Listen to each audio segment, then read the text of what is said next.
Selamat kembali ke Insight Wawasan Pasaran Keuangan untuk Pedagang.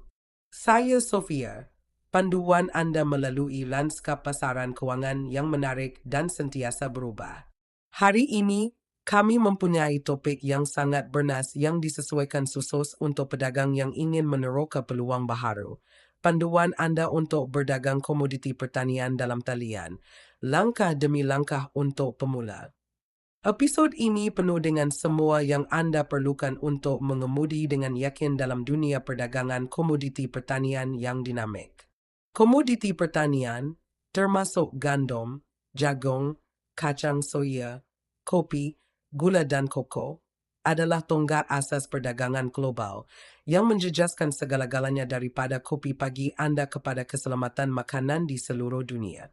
Baru-baru ini, pasaran pertanian telah menyaksikan peningkatan ketidaktentuan disebabkan oleh ketegangan geopolitik. Corak cuaca yang tidak menentu yang dipengaruhi oleh perubahan iklim, gangguan rantaian bekalan daripada konflik seperti perang yang berterusan di Ukraine, dan permintaan global yang turun naik selepas wabak. Kemeruapan ini memberikan peluang perdagangan yang mencukupi untuk pedagang yang berpengetahuan. Mari kita mulakan dengan mentakrifkan dengan jelas apa itu komoditi pertanian. Pada asasnya, mereka jatuh ke dalam dua kategori yang luas. Pertama ialah komoditi lembut seperti kopi, koko, gula dan kapas. Produk ini biasanya ditanam di iklim tropika atau subtropika dan sangat sensitif terhadap variasi dan keadaan cuaca bermusim seperti kemarau, banjir atau suhu luar biasa. Kategori kedua termasuk bijirin dan biji minyak, tanaman penting seperti gandum, jagung, kacang soya dan beras, yang penting kepada bekalan makanan global dan secara langsung mempengaruhi harga dan keselamatan makanan di seluruh dunia. Harga untuk komoditi ini sangat sensitif kepada beberapa faktor. Sebagai contoh, keadaan kemarau baru-baru ini di kawasan pengeluar utama seperti Brazil dan Argentina memberi kesan ketara kepada hasil kacang soya dan kopi, menaikkan harga.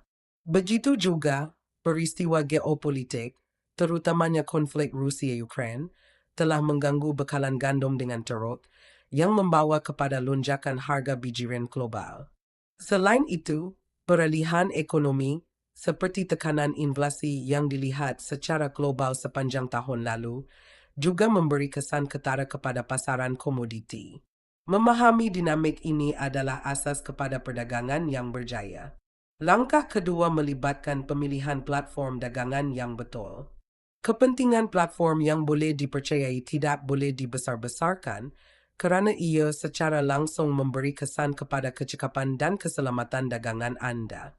Satu platform yang sangat dijorkan ialah Crystal Bull Markets, yang terkenal dengan antara muka mesra pengguna, spread yang kompetitif dan alatan yang mantap untuk analisis teknikal dan asas. Apabila memilih platform Anda, pastikan ia menawarkan ketelusan, pematuhan peraturan yang kokoh, pilihan pembayaran yang selamat dan sokongan pelanggan yang responsif. Sebaik sahaja Anda telah mengenal pasti platform dagangan yang sesuai, langkah ketiga ialah membuka akaun dagangan Anda. Proses mudah ini melibatkan pendaftaran butiran Anda, mengesahkan identiti Anda melalui prosedur KYC standard yang biasanya memerlukan dokumen pengenalan yang dikeluarkan kerajaan dan membiayai akaun Anda melalui kaedah yang tersedia seperti pemindahan band, kad kredit atau dompet digital. Beralih ke langkah 4, menguasai teknik analisis pasaran. Dua bentuk analisis utama adalah penting di sini, fundamental dan teknikal. Analisis asas untuk komoditi pertanian melibatkan mengikuti petunjuk makroekonomi, laporan bekalan dan permintaan pertanian, ramalan cuaca dan perkembangan geopolitik. Sebagai contoh, laporan USDA baru-baru ini yang memperincikan keadaan tanaman dan anggaran bekalan telah memainkan peranan penting dalam membentuk pasaran kacang soya dan jagung. Analisis teknikal melibatkan carta pergerakan harga untuk mengenal pasti arah aliran dan potensi titik perubahan. Pedagang kerap menggunakan penunjuk seperti purata bergerak, indeks kekuatan relatif (RSI), dan Modding Average Convergence Disc Gains (MACD). Sumber berharga tambahan ialah laporan komitmen pedagang (COT) diterbitkan setiap minggu, memperincikan kedudukan pelindung nilai dan spekulator komersial, membantu peniaga mengukur sentimen pasaran dengan berkesan. Langkah 5 menekankan mewujudkan strategi perdagangan yang kukuh. Strategi perdagangan komoditi pertanian yang popular termasuk memikut aliran, memanfaatkan pergerakan harga menaik atau menurun yang berterusan. Perdagangan julat, menguntungkan dalam sempadan harga tertentu semasa tempoh turun naik yang rendah. Dagangan pecahan, memasuki dagangan apabila harga komoditi bergerak dengan ketara melepasi tahap sokongan atau rintangan yang ditetapkan. Dagangan berasaskan berita, mengambil kedudukan berdasarkan peristiwa berita penting, seperti ramalan cuaca melampau atau perkembangan geopolitik utama. Mana-mana strategi yang Anda pilih, mengepadukan pengurusan risiko yang teguh, seperti menetapkan tahap henti rugi dan ambil untung, kekar penting untuk mengekalkan modal dagangan Anda. Sebelum mempertaruhkan wang sebenar, langkah 6 mengesyorkan berlatih dengan akan demo. Crystal Ball Markets dan platform serupa menawarkan akan demo yang komprehensif, membolehkan Anda bereksperimen dengan dana maya. Amalan ini membantu Anda menguji strategi, memahami tingkah laku pasaran dengan lebih baik dan mengalami kesan lederage tanpa risiko kewangan sebenar. Setelah Anda selesa dan yakin, langkah 7 peralihan kepada perdagangan wang sebenar. Pada peringkat ini, pilih komoditi Anda, pilih jenis kontrak Anda. Kebanyakan peniaga memilih CFD kerana fleksibiliti mereka dan ketiadaan pemilikan komoditi fizikal, dan tentukan saiz kedudukan Anda mengikut selera risiko Anda.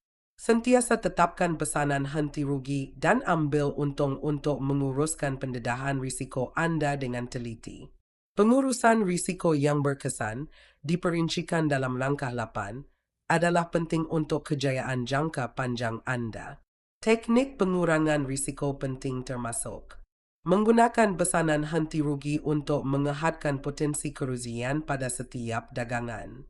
Mempelbagaikan dagangan merentasi pelbagai komoditi untuk mengelakkan risiko penumpuan. Mengelakkan lederage yang berlebihan untuk mengelakkan kerugian yang dikuatkan. Sentiasa kekal dimaklumkan tentang berita pasaran yang berkaitan untuk menjangka dan bertindak balas terhadap pergerakan harga secara proaktif. Mengikuti peraturan saiz kedudukan yang ketat. Jangan sekali-kali mengambil risiko lebih daripada peratusan kecil, biasanya 1/2 daripada modal dagangan Anda pada satu dagangan. Rangka ke-9 memberi tumpuan kepada pembelajaran dan penyesuaian berterusan, kritikal kerana sifat pasaran komoditi yang sentiasa berubah. Mengemas kini melalui laporan pasaran yang bereputasi, melibatkan diri dengan analisis pakar, mengambil bahagian dalam forum pedagang, dan terus memperhalusi pendekatan Anda berdasarkan pengalaman dan maklum balas akan meningkatkan prestasi dagangan Anda secara mendadak. Mengekamkan jurnal dagangan terperinci amat berharga, membantu Anda menganalisis dagangan sebelumnya, mengenar pasti ralat dan menjejaki peningkatan dari semasa ke semasa. Kesimpulannya, perdagangan komoditi pertanian dalam talian memberikan banyak peluang untuk mendapat keuntungan daripada turun naik pasaran global. Dengan memahami pasaran komoditi secara menyeluruh, memilih platform dagangan yang bereputasi seperti crystalballmarkets.com, menggunakan strategi berdisiplin dan mengamalkan pengurusan risiko yang kukuh, kedua-dua pedagang pemula dan berpengalaman boleh berjaya mengemudi arena kewangan yang menarik ini. Itu membungkus panduan komprehensif hari ini mengenai perdagangan komoditi pertanian dalam talian. Terima kasih kerana mengikuti wawasan pasaran kewangan untuk pedagang. Saya Sofia, ingat untuk sentiasa bermaklumat, berdagang dengan bijak dan tidak pernah berhenti belajar. Sehingga episod seterusnya, selamat berdagang.